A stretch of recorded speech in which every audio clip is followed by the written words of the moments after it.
Hey, what's up everyone? I am back today to bring you all another Tuesday recap today on Week 8 of the NFL season. Kicking us off with Thursday Night Football, the Baltimore Ravens played at the Tampa Bay Buccaneers, which the Ravens won 27-22. Lamar Jackson just keeps earning himself more money. Baltimore, they improved to 5-3, while the Bucs, they fall to 3-5.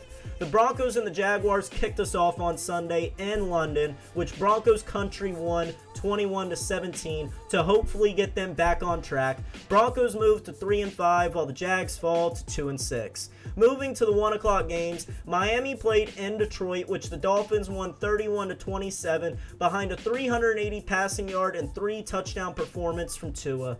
Miami moves to 5-3 while still chasing the Bills for first in the AFC East, while the Lions fall to 1-6.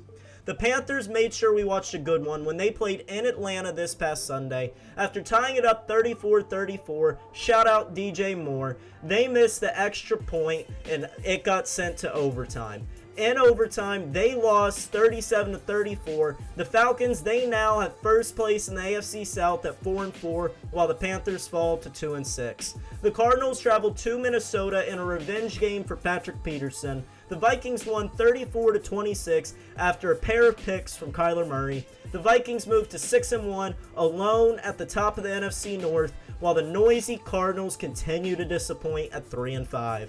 The Cowboys covered the 10.5 point spread on Sunday, beating the Bears 49-29. Justin Fields finally completed over 15 passes in a game, completing 17 this past one. And you all know that's been a big talking point on this show. The Cowboys moved to 6-2, still second in the NFC East, while Bears fall to 3-5.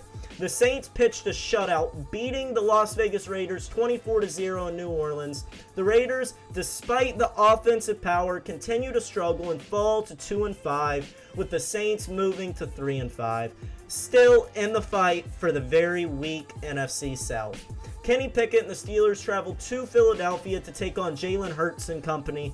The Eagles won this game 35-13 to remain undefeated on the season at 7-0, while the Steelers fall to 2-6. The Patriots and Mac Jones ended up on the right side of a game in New York this past weekend when they beat the Jets 22-17. Patriots move to 4-4, while the Jets fall a game to 5-3.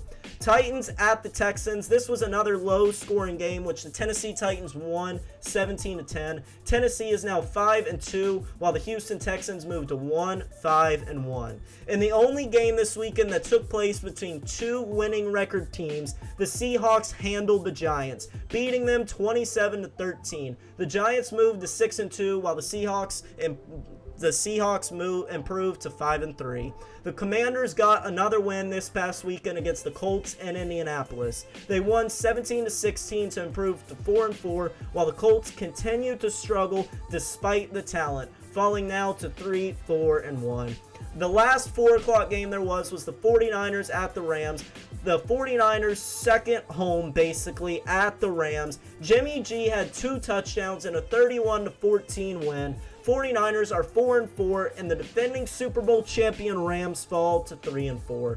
On Sunday Night Football, the Green Bay Packers at the Buffalo Bills. The Packers looked atrocious yet again, losing this game 27-17 to fall to 3-5. On a side note, despite their division rivals getting better, Green Bay still chose to stay the same ahead of the NFL trade deadline earlier today. The Bills moved to 6-1 and atop the whole AFC, while the Packers are at 3-5. On Monday Night Football, the Cincinnati Bengals played at the Cleveland Browns in a lopsided game. Joe Burrow could not get it done without Jamar Chase. The Bengals lost 32-13. The Browns proved to 3-5, and the Bengals sink to 4-4. Thank you all so much for tuning in to this Week 8 recap of the NFL season. I'll see you all Friday to break down things even further and give my takes. Until then, peace.